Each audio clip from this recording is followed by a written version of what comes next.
Oke, baik. Assalamualaikum warahmatullahi wabarakatuh. Salam entrepreneur. Kami dari kelompok Sayur On di sini akan melakukan presentasi mengenai tugas besar mata kuliah kewirausahaan itu bisnis KB Sayur On.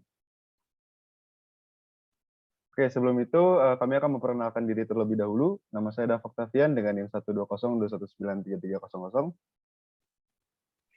Nama saya Srinada Saprijari dengan NIM 12 021 9 00 18. Selanjutnya saya Steni Rahmadewi dengan NIM 120219017.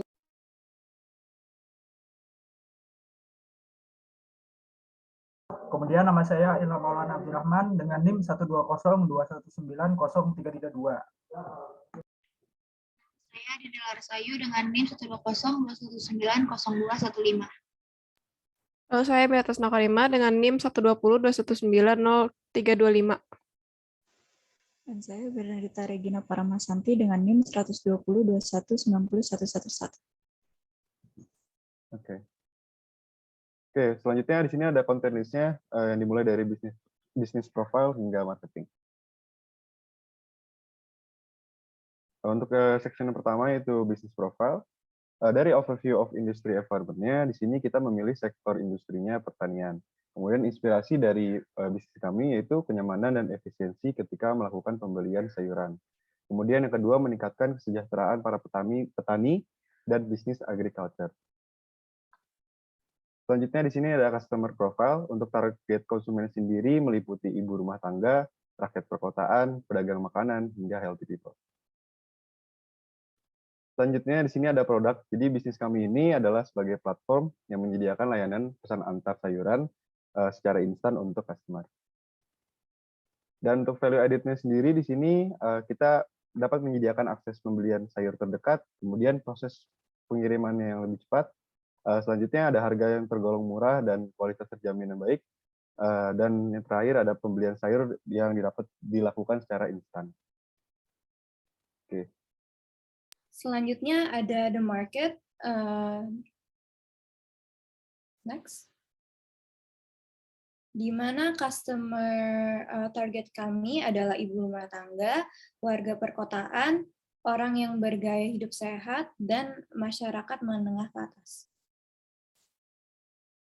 Untuk selanjutnya adalah market size trend, di mana kami melihat dari warga DKI Jakarta, di mana total available market sekitar 7,95 juta, dan di mana ada SAM, which stands for Serviceable Available Market, di mana artinya itu masyarakat menengah ke atas, yang terdiri dari 1,59 juta, dan juga ada SOM yang singkatan dari Serviceable Obtainable Market, di mana artinya adalah pengguna aplikasi yang terdiri dari 1 juta orang, dan ini adalah percentage dari semuanya. Untuk selanjutnya, competition, di mana competition kami adalah Sayur Box, Happy Fresh, dan Segari. Untuk berikutnya, sales projection, di mana pada tahun pertama kami dapat menyediakan platform online Sayur On pada wilayah tertentu. Untuk tahun kedua, kami memperluas mitra dalam hal seller, market, serta mitra payment yang lebih beragam. Untuk tahun ketiga, kami melakukan penyebaran wilayah pada platform Sayur On dengan tujuan dapat melayani jumlah customer yang semakin meningkat. Untuk selanjutnya, tahun keempat kami melakukan partnership dengan company yang menunjang layanan Sayur On. Dan terakhir, untuk tahun kelima, kami dapat menyediakan platform online di seluruh Indonesia dengan kerjasama dari berbagai partnership.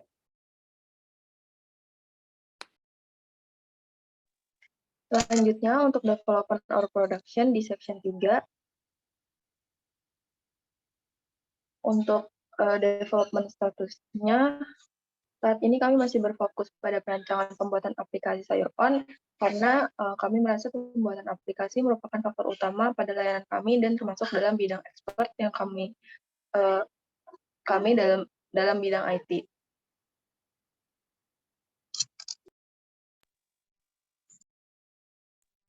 Selanjutnya untuk key partners kami, yaitu mitra-mitra yang bekerja sama dengan kami adalah toko sayur, driver, petani sayur kota, dan agen.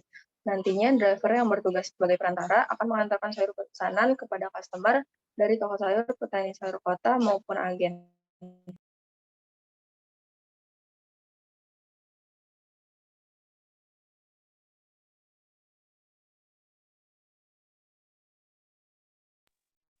Selanjutnya untuk production process, pada proses layanan kami yang kami tawarkan, proses dimulai dari calon buyer yang ingin membeli sayur, ketika customer telah melakukan pembayaran dan sudah terverifikasi oleh kami, maka kami akan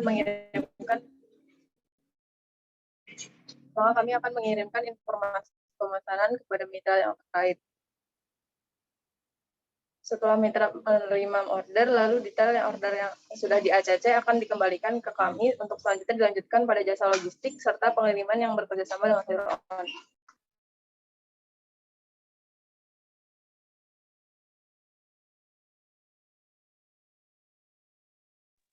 Selanjutnya untuk key activities yang dimiliki oleh Sayur On yaitu menjadi perantara antara petani perkotaan dengan pembeli, menjamin kualitas sayur dari masing-masing penjual, dan melakukan improvisasi fitur aplikasi.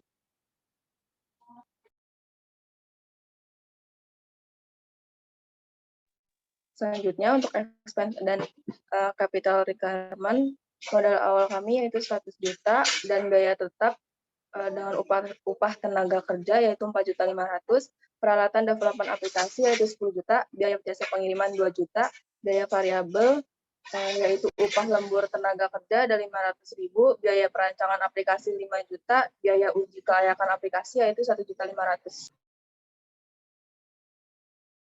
Lalu yang selanjutnya section yang keempat, organization. Nah, ini merupakan struktur organisasi dari Sayur On, di mana yang tingkat paling atas itu diduduki oleh Chief Executive Officer atau CEO, lalu tingkat di bawahnya ada CTO, Chief Technology Officer, yang di bawahnya terdapat programmer, lalu ada CFO, Chief Financial Officer, di bawahnya terdapat Finance and Accounting, lalu CMO atau Chief Marketing Officer, di bawahnya terdapat Marketing, Copywriter, dan Social Media Specialist. Lalu untuk COO atau Chief Operating Officer, di bawahnya terdapat Business and Data Analysis dan Product Owner. Nah, next, untuk personal job desk-nya di masing-masing role itu yang pertama CEO itu bertanggung jawab terhadap keberhasilan bisnis yang dijalankan, lalu CTO itu bertanggung jawab dalam kebutuhan teknologi yang dibutuhkan dalam proses development. Untuk CFO itu bertanggung jawab dalam mengelola risiko dan tindakan keuangan, lalu CMO atau Chief Marketing Officer bertanggung jawab atas aktivitas yang berkaitan dengan menciptakan, mengkomunikasikan, dan menyampaikan penawaran bernilai bagi pelanggan, klien, atau mitra bisnis. Untuk COO itu bertanggung jawab dalam pengambilan kebijakan, khususnya yang berkaitan dengan operasional usaha. Lalu ada programmer, dia bertanggung jawab untuk pembuatan sistem aplikasi menggunakan bahasa pemrograman. Lalu ada Finance and Accounting, dia bertanggung jawab dalam mengelola dan mengatur keuangan perusahaan. Lalu Marketing, dia bertanggung jawab untuk mengelola dan mengatur pemasaran pada perusahaan. Copywriter bertanggung jawab untuk membuat konten yang bertujuan untuk mengajak calon customer untuk membeli dan memakai barang atau jasa yang diiklankan. Lalu Social Media Specialist, dia bertanggung jawab untuk merencanakan, menciptakan, dan membuat strategi yang diterapkan di berbagai platform media sosial pada perusahaan. Lalu Business and Data Analyst bertanggung jawab untuk melakukan analisis dan mengelola data, serta menganalisis proses bisnis bertujuan untuk membantu pengambilan keputusan perusahaan. Dan yang terakhir itu ada Product Owner, di mana bertanggung jawab untuk memaksimalkan value dari produk yang diberikan oleh perusahaan.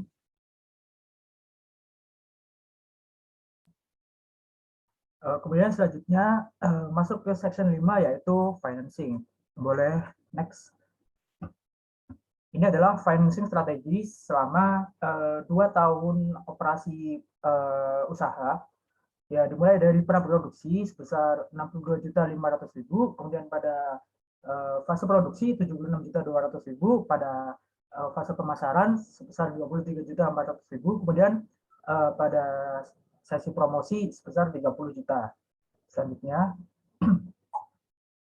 bisa kita lihat di sini, ini adalah financing strategi dan juga terdapat HPP operasional, kemudian revenue. Di sini harga pokok produksinya yaitu sebesar 76.200.000. Kemudian untuk operasional yang meliputi administrasi, gaji karyawan, dan kebutuhan lainnya sebesar 203.400.000. Kemudian revenue untuk tahun pertama dan kedua yaitu sebesar 400 juta. Untuk profitnya sendiri belum tertulis di sini, namun apabila dikurangin maka akan didapati hasil sebesar 120.400.000 untuk profit 2 tahun pertama. Selanjutnya,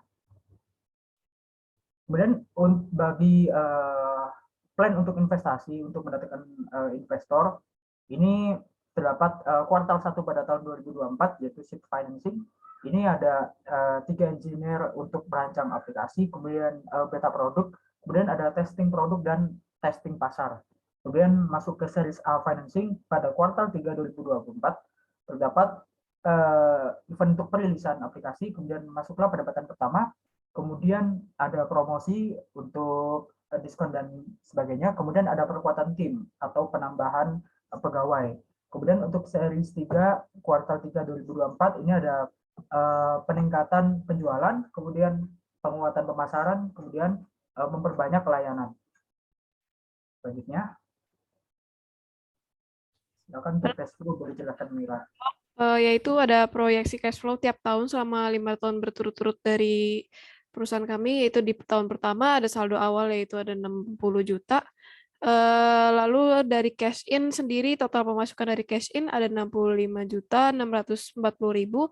Lalu dari cash out ada total pengeluarannya ada sekitar 76.200.000 rupiah. Lalu saldo akhirnya menjadi 49.440.000 rupiah. Lalu pada tahun kedua, next, ada saldo awal yaitu 49.440.000 rupiah. Lalu dari cash in yaitu total pemasukannya ada 88.800.000 rupiah. Lalu dari cash out-nya ada total pengeluaran sekitar 90.600.000 rupiah. Lalu sehingga saldo akhirnya menjadi 40.640.000 rupiah. Next. Pada tahun ketiga ini saldo awalnya ada sekitar 47.640.000 rupiah. Lalu dari cash in ada total pemasukan cash in yaitu ada 153.600.000 rupiah. Lalu dari pengeluaran cash out total pengeluarannya ada 90.600.000 rupiah. Lalu sehingga saldo akhir dari semuanya ada 110.640.000 rupiah. Next, di tahun keempat. Untuk cash flow tahun keempat ini pada saldo awalnya ada 110.640.000 rupiah. Lalu dari cash in ada total pemasukan dari cash in yaitu ada 191.400.000 rupiah. Lalu dari cash out ada total pengeluaran dari cash out yaitu ada 90.600.000 rupiah. Lalu sehingga saldo akhirnya ada 211.440.000 rupiah. Next. Yang terakhir ada cash flow di tahun kelima dari perusahaan kami dengan saldo awal yaitu ada 211.440.000 rupiah. Lalu dari cash in total pemasukannya ada 246 juta rupiah. Lalu dari cash out ada total pengeluaran sekitar 90.600.000 rupiah. Lalu sehingga saldo akhirnya ada 366.840.000 rupiah. Next. Dari pemaparan finansial sebelumnya, kita merencanakan ada namanya exit plan, yaitu hal yang akan kami lakukan saat adanya kerugian. Itu kami akan melakukan untuk mengevaluasi pada semua hal yang berkaitan dengan bisnis seperti sistem bisnis atau produk yang kami tawarkan. Selain itu, kami juga akan memperbaiki sistem bisnis yang dipakai dalam perusahaan.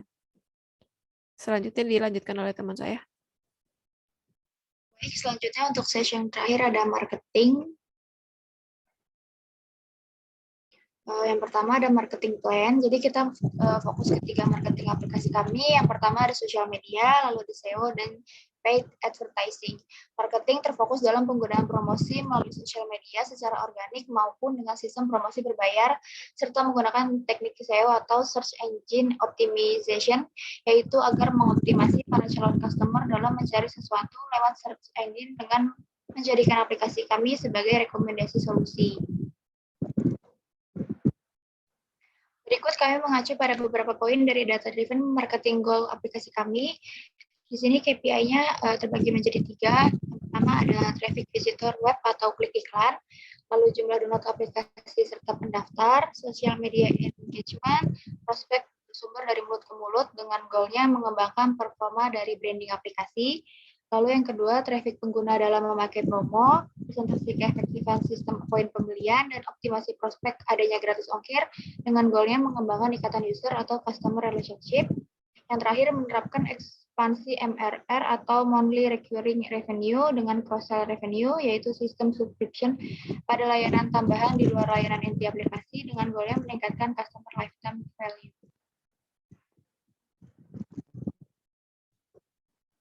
Lalu yang kedua ada advertising and promotion plans. Melakukan promosi pada aplikasi Sayur On dapat dilakukan melalui beberapa teknik advertising dengan promosi antara lain. Yang pertama kita menggunakan advertising atau iklan. Digital advertising karena metode ini berkaitan dengan jenis bisnis yang dibangun dan memiliki tingkat efektivitas yang tinggi bagi perusahaan ketika melakukan branding. Hal ini tersebut meliputi paid search advertising, social media advertising, native advertising, dan juga sponsor konten, banner, dan display ads.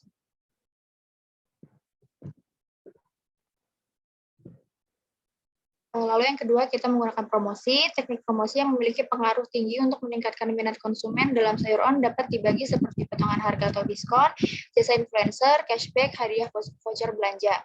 Berdasarkan hasil analisis kami, cara-cara tersebut merupakan yang paling efektif dan meminimalisir pengeluaran bagi perusahaan. Bisa di next. Lalu ini kita menentukan analisis kelemahan dari usaha sejenis atau kompetitor kami. Kita menentukan 3 usaha, yaitu ada Sayur Box, Happy Fresh, dan Segari. Untuk Sayur Box sendiri, yang pertama harga produk relatif mahal, variasi produk masih belum banyak, ketersediaan produk tidak selalu menjamin, dan masih terdapat bugs pada aplikasi. Terus yang kedua ada Happy Fresh, layanan customer service tidak terdapat pada aplikasi, tidak tersedianya live chat, lalu slot pengiriman selalu penuh, dan untuk yang Segari, untuk mendapat pengiriman H+1, pemesanan maksimal jam 5 sore, dan tidak terdapat pilihan tanggal pengiriman yang dapat disesuaikan dengan pilihan customer. Oke, baik. Mungkin itu saja yang dapat kami paparkan. Kurang lebihnya mohon maaf. Saya tutup. Wassalamualaikum warahmatullahi wabarakatuh.